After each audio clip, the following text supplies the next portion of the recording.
ಸ್ನೇಹಿತರೆ ನಮಸ್ಕಾರ. ನೀವು ನೋಡ್ತಾ ಇದ್ದೀರಾ ಮನಿ ಪ್ಲಾಂಟ್. ನಾನು ರವೀಂದ್ರ ಜೋಶಿ.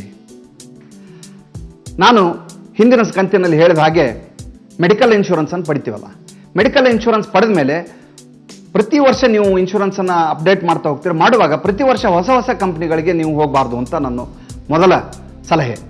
ಯಾಕೆಂದರೆ ನೀವು ಯಾವುದೇ ಮೆಡಿಕಲ್ ಇನ್ಶೂರೆನ್ಸ್ ಅನ್ನು ಪಡೆದಾಗ ನಿಮ್ಮ ವೈದ್ಯಕೀಯ ಮಾಹಿತಿಯನ್ನು ಮೊದಲನೇ ಕಂಪ್ನಿಗೆ ನೀವು ಕೊಟ್ಟಿರ್ತೀರಿ. ಬೈ ಚಾನ್ಸ್ ನಿಮಗೆ BP ಇದೆ, ಶುಗರ್ ಇದೆ, ಹಾಗಂತ ನೀವು ಡಿಕ್ಲೇರ್ ಮಾಡಿಕೊಂಡ ಮೇಲೆ ಆ ಕಂಪ್ನಿ 2 ರಿಂದ 3 ವರ್ಷಗಳ ಕಾಲ ಅದಕ್ಕೆ ವಿನಾಯಿತಿಯನ್ನು ನಿಮಗೆ ನೀಡಿರುತ್ತೆ.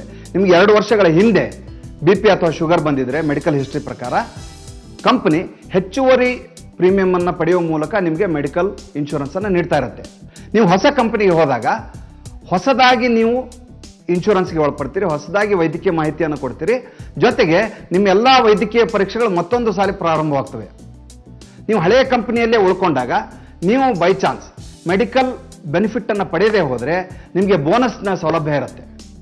ಉದಾಹರಣೆಗೆ ಯಾವುದಾದ್ರೂ ಒಂದು ಜನರಲ್ ಇನ್ಶೂರೆನ್ಸ್ ಕಂಪನಿಯಲ್ಲಿ ನೀವು ಮೆಡಿಕಲ್ ಇನ್ಶೂರೆನ್ಸ್ ಪಡೆದಿದ್ದೀರಾ, ಕಳೆದ 3 ವರ್ಷದಿಂದ ಅಲ್ಲಿ ಇನ್ಶೂರೆನ್ಸ್ ತಗೊಳ್ತಾ ಇದ್ದೀರಾ, ಆದರೆ ಯಾವುದೇ ಬೆನಿಫಿಟ್ ಅನ್ನು ನೀವು ಪಡೆದಿಲ್ಲ. ಅಂದರೆ ನೀವು ಆ ವೈದ್ಯಕೀಯ ವೆಚ್ಚವನ್ನು ಆ ಕಂಪನಿಯಿಂದ ನೀವು ಪಡೆದಿಲ್ಲ. ಆ ಫಲಾನುಭವಿ ಆಗದೇ ಇರೋದ್ರಿಂದ ನಿಮಗೆ ಕಟ್ಟಬೇಕಾದಂಥ ಪ್ರೀಮಿಯಂ ಮೊತ್ತವನ್ನು ಆ ಕಂಪನಿ ಕಡಿಮೆ ಮಾಡುತ್ತೆ. ಅದೇ ನೀವು ಜನರಲ್ ಇನ್ಶೂರೆನ್ಸ್ ಕಂಪನಿ ಬಿಟ್ಟು ಬೇರೆ ಯಾವುದೇ ಖಾಸಗಿ ಇನ್ಶೂರೆನ್ಸ್ ಕಂಪನಿಗೆ ಹೋದಾಗ ಅದು ಹೊಸದಾಗಿ ನಿಮಗೆ ವೈದ್ಯಕೀಯ ಮಾಹಿತಿಯನ್ನು ಪಡೆಯುತ್ತೆ ಮತ್ತು ಹೊಸದಾಗಿ ವೈದ್ಯಕೀಯ ಪರೀಕ್ಷೆಗಳನ್ನು ಮಾಡುತ್ತೆ. ಜೊತೆಗೆ ನಿಮಗೆ ಮಾಡುವಂಥ ವೈದ್ಯಕೀಯ ಪರೀಕ್ಷೆಗಳ ಖರ್ಚು ವೆಚ್ಚವನ್ನು ಕೂಡ ನಿಮ್ಮ ಮೇಲೆ ಹಾಕುವಂಥ ಸಾಧ್ಯತೆ ಇರುತ್ತೆ. ಆದ್ದರಿಂದ ಯಾವಾಗಲೂ ಯೋಚನೆ ಮಾಡಿ, ನೀವು ಪಡೆಯುವಂಥ ಮೆಡಿಕಲ್ ಇನ್ಶೂರೆನ್ಸನ್ನು ಆದಷ್ಟು ಒಂದು ಕಂಪನಿಗೆ ಸೀಮಿತಗೊಳಿಸಿ. ಬೈ ಚಾನ್ಸ್ ಆ ಕಂಪನಿಯಿಂದ ನಿಮಗೆ ಲಾಭ ಇಲ್ಲ ಅಂದ ಸಂದರ್ಭದಲ್ಲಿ ಮಾತ್ರ ಕಂಪನಿಯನ್ನು ಬದಲಿಸಬೇಕೇ ವಿನಃ ಅನಗತ್ಯವಾಗಿ ಪ್ರತಿ ವರ್ಷ ಬೇರೆ ಬೇರೆ ಕಂಪನಿಗಳಿಗೆ ಮಾರು ಹೋಗಿ ವೈದ್ಯಕೀಯ ಇನ್ಶೂರೆನ್ಸನ್ನು ಪಡೆಯಬಾರ್ದು ಅಂತ ಹೇಳ್ತಾ ಇವತ್ತಿನ ಸಂಚಿಕೆಯನ್ನು ಮುಗಿಸ್ತೇನೆ. ನಾಳೆ ಹೊಸ ವಿಚಾರದೊಂದಿಗೆ ಬರ್ತೇನೆ. ಅಲ್ಲಿವರೆಗೂ ನಮಸ್ಕಾರ ಸ್ನೇಹಿತರೆ.